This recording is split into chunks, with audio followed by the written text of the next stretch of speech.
اور اس میں تمہارے رب کی طرف سے ایک بڑا امتحان تھا۔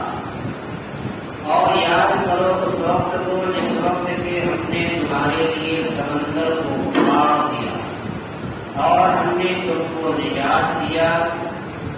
اور ہم نے غرق کر دیا فرعون کے لوگوں کو، اور اس حال میں کہ تم لوگ دیکھ رہے تھے۔ اور یاد کرو اس وقت کو جس وقت کہ ہم نے موسیٰ سے وعدہ کیا 40 رات، پھر تم لوگوں نے پتھرے کو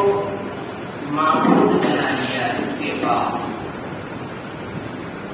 اس حال میں کہ تم ظلم کر رہے تھے، تم ظالم تھے، پھر ہم نے تم کو ان تمام چیزوں کے کر لینے کے بعد بھی معاف کر دیا تاکہ تم شکر گزار بن سکو، شکریہ ادا کر سکو۔ ابھی آپ کی قرآن کریم کی سورہ بقرہ کی 4 آیتیں کریمہ کی تلاوت۔ گزشتہ کئی ہفتوں سے یہ سلسلہ جاری ہے درس قرآن کا، اور اس کے اندر اللہ تبارک و تعالیٰ نے آج کے سبق میں، آج کے پیغام میں اور آج کی اس آیت کریمہ میں ایک خاص پیغام ہمارے اور آپ کے لیے رکھا ہے۔ گزشتہ آیتوں کے اندر اللہ تبارک و تعالیٰ نے اپنے بندوں کو، اپنی اسرائیل کو احسانات یاد دلا کر کے انہیں ایمان لانے کی دعوت دے رہے تھے،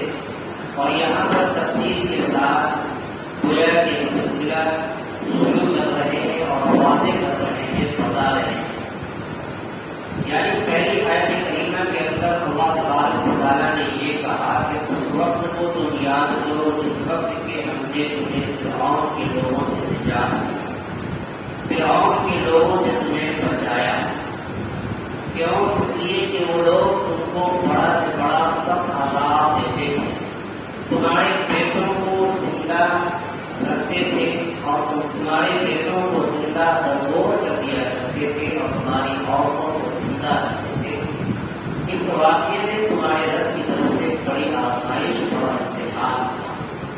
اس آیت کریمہ کے اندر یہ آیت کریمہ گویا کہ اس وقت ہوئی جب فرعون کو یہ خبر پہنچی کہ تمہارے حکومت میں ایک بچہ پیدا ہوگا جو تمہارے حکومت کی زبان کا سبب بنے گا، تمہاری حکومت کو ختم کرے گا۔ تو فرعون کو یہ خدشہ لاحق ہوا کہ کہیں ایسا نہ ہو کہ وہ بچہ پیدا ہو جائے اور کٹ جائے اور میری حکومت کو ختم کر دے، سوال کر دے، گرا دے۔ اس لیے وہ اس وقت جتنے بھی بچے بنی اسرائیل کے اندر لڑکے پیدا ہوا کرتے تھے سب کو مار دیا اور سبا کر دیا، اور عورتوں کو، بچیوں کو، لڑکیوں کو زندہ رکھ دیتے تھے، چھوڑ دیتے تھے۔ کیوں؟ اس لیے کہ ہو سکتا ہے کہ اس بچے میں کوئی بچہ پیدا ہو جائے، وہی بچہ پیدا ہو جائے تو ہماری حکومت کے زوال کا سبب بن جائے۔ اس خدشے سے اور اس اندیشے سے وہ تمام بچوں کو زندہ درگور کر دیا کرتے تھے اور کروا دیا کرتے تھے، لیکن لڑکیوں کو زندہ چھوڑتے تھے۔ اس وجہ سے یہ بچی اور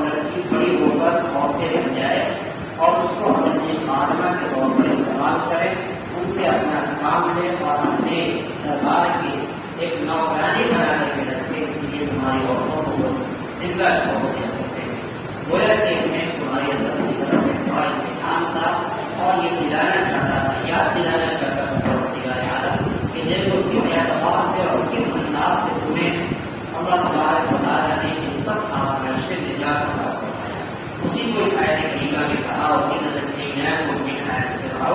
اور یاد کیجیے اس وقت کو جس وقت کے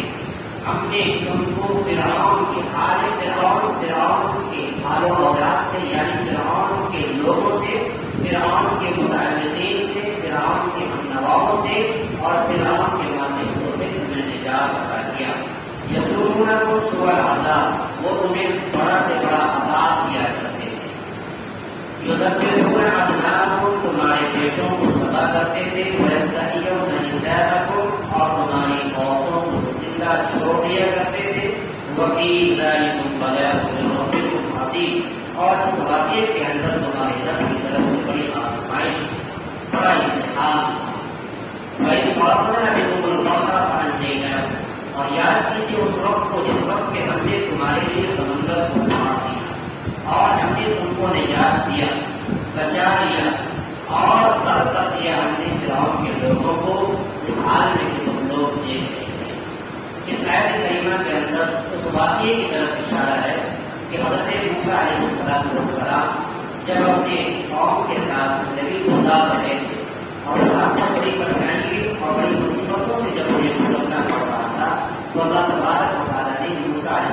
السلام کو پیشگوئی کیا، کہا کہ آپ اپنے قوم کو لے کر یہاں سے نکل جائیں۔ جب حضرت موسیٰ علیہ السلام بنی اسرائیل کو لے کر نکلے تو اس سمندر اور راستے میں دریا تھا، تو اس دریا کے اندر جب وہاں پہنچے تو اللہ تبارک و تعالیٰ نے اس دریا کو پاڑ دیا اور وہاں پر راستہ بنا دیا، جس کے ذریعے سے موسیٰ اور موسیٰ کی جتنے ماننے والے لوگ تھے سب کے سب اس راستے پر چل کے دریا کو پار کر دیا، اور وہاں پر اس دریا کا جو بھی راستہ بنا ہوا تھا اس راستے کو اللہ تبارک و تعالیٰ نے ویسے ہی برقرار رکھا۔ اسی کے تعاقب میں موسیٰ علیہ السلام اس کے تعاقب میں فرعون اور اس کے تمام جماعت والے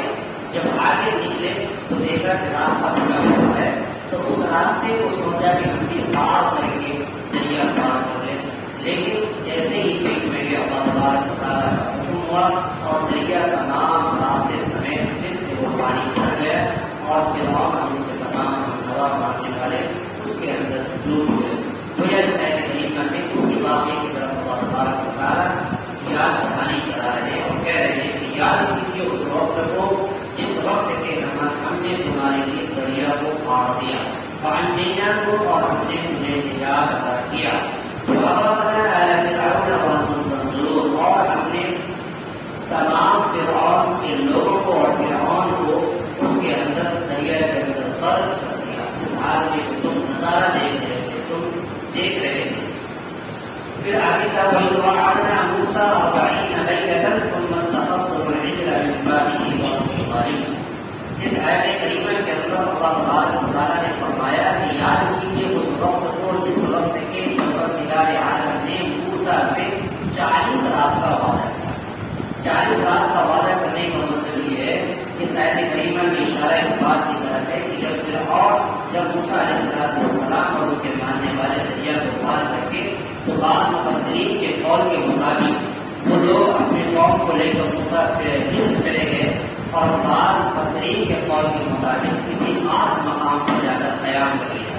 تو موسیٰ علیہ السلام کی قوم نے موسیٰ سے گزارش کیا کہ ہم لوگ مطمئن ہو گئے ہیں، لہٰذا میرے لیے جو ایسی شریعت لائی جائے، ایسی کتاب لائی جائے جسے ہم اپنا دستور و عمل بنا کر کے اس کو عمل کرنا شروع کر دیں۔ موسیٰ علیہ السلام کو اللہ تبارک و تعالیٰ نے نہیں بھیجا کہ اب تم میرے پاس آ جاؤ اور یہاں پر آ کر ایک مہینہ قیام کرو، عبادت کرو، اللہ تمہاری عبادت میں لگ جاؤ، اور ایک مہینے کے بعد ہم تمہیں ایک کتاب دیں گے، ایک کتاب ادا کریں گے جو تمہارے لیے بھی جو ہے مشورہ کرے گی اور تمہارے ماننے والے لوگوں کے لیے بھی مشورہ کتاب بنے گی۔ لہٰذا موسیٰ علیہ السلام پورے دور اللہ تبارک و تعالیٰ کے خدا میں چلے گئے اور وہاں جانے کے بعد وہاں جب چلے گئے تو پورے ایک مہینہ عبادت اور ایک مہینہ مسلسل روزہ بھی رکھا. اس روزے کے بعد یعنی ایک مہینہ روزہ رکھنے کے بعد انہوں نے انکار کر لیا تو روزے کی حالت میں جو منہ کے اندر خوشبو تھی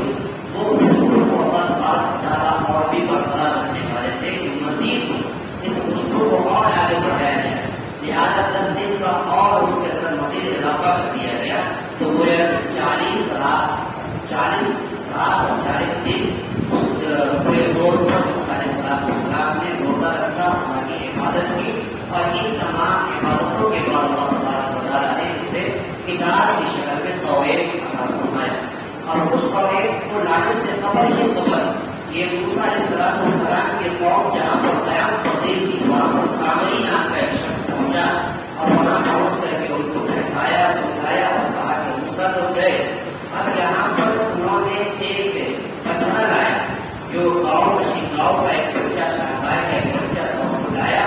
اور سامری حضرت جبریل علیہ السلام کی سواری کے نیچے کی جو مٹی تھی اس مٹی کو سنبھال کر کے رکھا تھا انہوں نے اپنے پاس. لہٰذا اس مٹی کو لایا اور اس بچے کو چھیٹا, اس بچے میں جان پیدا ہو. لہٰذا اس بچے کو موسیٰ علیہ السلام کی قوم نے اپنا معبود بنا لیا اور اس کی عبادت کرنا شروع کر دی. گویا کہ اللہ تبارک و تعالیٰ نے اسی واقعے کی طرف ان کو اشارہ کر کے متوجہ کر رہے ہیں, کہہ رہے ہیں کہ وَإِذْ وَعَدْنَا مُوسَىٰ 40 لَيْلَةً, اور یاد کیجیے اس وقت کو جس وقت کے ہم نے وعدہ کیا موسیٰ سے 40 رات, لیلہ 40 رات, اس کے اندر دن بھی شامل. یوم تقسم العجل من بعد, پھر تم لوگوں نے بچڑے کو ان کے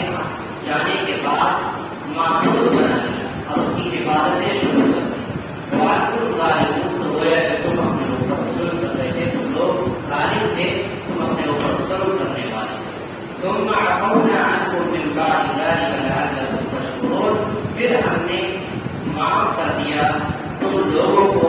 ان تمام چیزوں کے کرنے کے باوجود بھی تاکہ تم شکریہ ادا کرو. اس آیت کریمہ کے اندر جب موسیٰ علیہ السلام پورے طور سے کتاب کی شکل میں توحید لے کر کے آئے اور انہیں سمجھایا اور انہیں اپنے راہ پر چلنے کی جب دعوت دی تو ان لوگوں نے توبہ اور استغفار کیا, اللہ تبارک و تعالیٰ سے معافی مانگی اور اللہ تبارک و تعالیٰ نے ان کو معاف کر دیا. پروردگار عالم یہ کہہ رہے ہیں کہ ہم نے ان کو ان تمام چیزوں کے کرنے کے بعد معاف کر دیا تاکہ تم شکریہ ادا کرو. اس آیت کریمہ میں ایک بات, ایک شک پیدا ہو رہا ہے کہ کیا نعوذ باللہ بھائی تعالیٰ کی یہ بات معلوم نہیں تھی, اللہ تعالیٰ یہ جانتے نہیں تھے کہ یہ لوگ جو ہے شکریہ ادا کریں گے یا نہیں کریں گے, پھر کیوں اللہ تبارک و تعالیٰ ایسا کہہ رہے ہیں کہ تاکہ تم شکریہ ادا کرو. تو ایسا نہیں بلکہ اللہ تبارک و تعالیٰ اس وجہ سے کہہ رہے ہیں کہ بہت سی چیزیں جب انسان کسی چیز کی گناہ پر شرمندہ ہوگا, اللہ سے توبہ استغفار کر لیتا ہے تو گویا کہ وہاں پر یہ بات سامنے آتی ہے کہیں نہ کہیں یہ شکر ادا کریں گے. تو گویا کہ اللہ تبارک و تعالیٰ اسی کی طرف متوجہ کر رہے ہیں. آج کی آیت کریمہ کے اندر یہ بات آئی کہ ان آیت کے اندر اللہ تبارک و تعالیٰ نے فرعون سے تمام بنی اسرائیل کو نجات دیا. تو گویا کہ نجات دیا اس کے اندر ایک بہت بڑی نعمت تھی جس پر اللہ تبارک و تعالیٰ کا شکر ادا کرنا چاہیے. اسی طریقے سے اللہ تبارک و تعالیٰ جو اس زمانے میں فرعون خدا دعویٰ کرتا تھا اور ان کے بیٹوں کو ذبح کرتا تھا, بیٹیوں